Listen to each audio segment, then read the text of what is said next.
Hi, my name is Franklin Pugh, and my teacher game is Hellblade, Senua's Sacrifice. Hellblade, as I'll be referring to it from now on, is a dark fantasy hack-and-slash game developed by Ninja Theory as a way to bring awareness to the mental condition of psychosis, as the developers found it to be both underrepresented and poorly portrayed in media. A bit of background on Ninja Theory. They are a game developer studio based in Cambridge, England, and have produced games such as Heavenly Sword for the PlayStation 3 and DMC Devil May Cry, a reboot of Capcom's classic hack-and-slash game series.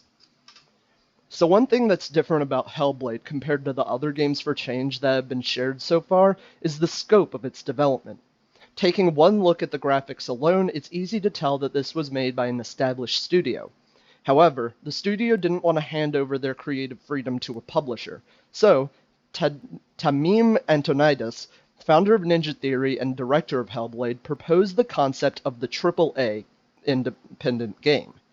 In a nutshell, the independent AAA game concept takes the best parts of both AAA and indie, merging them into an experience that has the production value of AAA with the spirit and creativity of an indie game. In an interview with PlayStation, developer Dominic Matthew claims that the studio wanted to make a more focused game experience that is uncompromising in its combat, art, and story. The goal of Hellblade is to make it into Helheim, the Nordic version of what we would consider Hell. The titular character Senua is carrying the severed head of her lover, who died when Norsemen raided his village. Senua is attempting to use the head as a vessel and retrieve his soul, therefore reuniting them. To avoid spoiling the game, I won't go into any further detail on plot elements. Now, what does this have to do with psychosis, and what even is psychosis anyway? Well, according to the National Institute of Mental Health, psychosis is a condition that affects the mind, where there has been some loss of contact with reality. Essentially, psychosis is a mental condition that changes the way the person interacts with reality. Psychosis can take the form of schizophrenia, hallucinations, delusions, among many other things. The developers at Ninja Theory decided to focus on psychosis as they saw the game as an opportunity to spread awareness of the condition. In an in-game developer commentary, director Antonidas claimed that since it's easy to see the effects of physical illnesses, mental illnesses and condition are often ignored, especially in media. However, Antonidas saw that gaming was the perfect way to show the harsh reality of a condition such as psychosis. By placing the player in the shoes of someone with such a condition, you experience their perspective, and you see the logic behind actions that would seem irrational to an onlooker. Antonidas also mentions in the interview that due to development team's lack of previous knowledge on the subject, experts from university around the world were consulted in order to provide a genuine and accurate representation of the condition. So here's the short clip from the game demonstrating one of the way that one of the combat encounters works.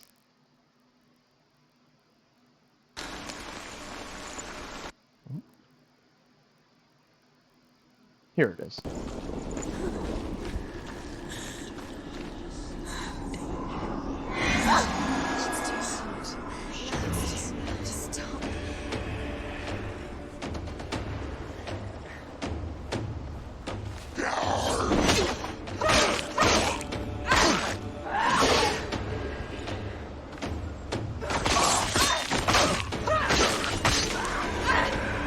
They're overwhelming. She's going to lose.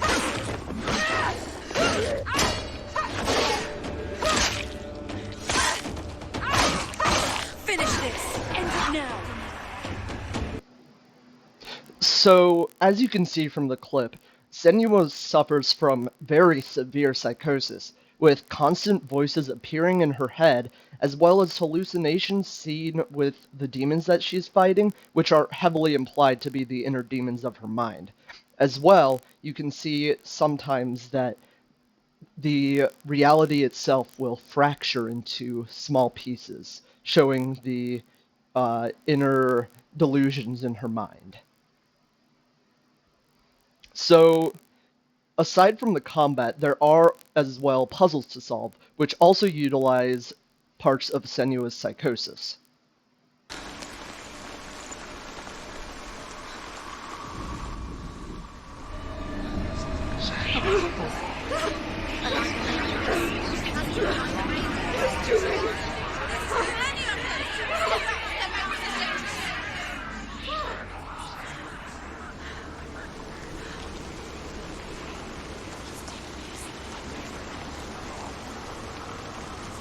the song. Valravan's song.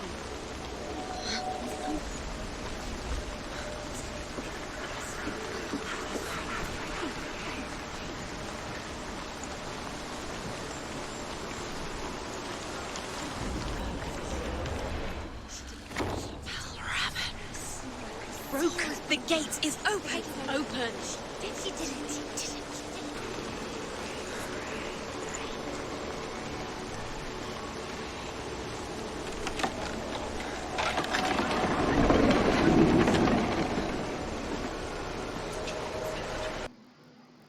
So as you can see from that, the developers really wanted to put a spin on what psychosis means, showing that although there are hardships that go along with the condition, it also allows the person that's affected by it to see the world in a different way. So, to wrap up, I'd like to talk about how a game like Hellblade was received. Being self-published, Ninja Theory didn't have too much of a budget for marketing. Couple that with the game focused around such a niche topic, and only being available for PC and PlayStation on launch, and one may think it's a recipe for financial disaster. However, this couldn't be further from the truth. Hellblade was the best-selling game on the European PlayStation Store for the month of its release. The success prompted Ninja Theory to port the game to Xbox One and Nintendo Switch. Critically, the game was received very well. Critics applauded the depiction of psychosis, with some hoping that the success of Hellblade would prompt other studios to try to follow the model of the independent AAA game that Ninja Theory utilized. Additionally, Hellblade won several awards, including 5 BAFTA awards.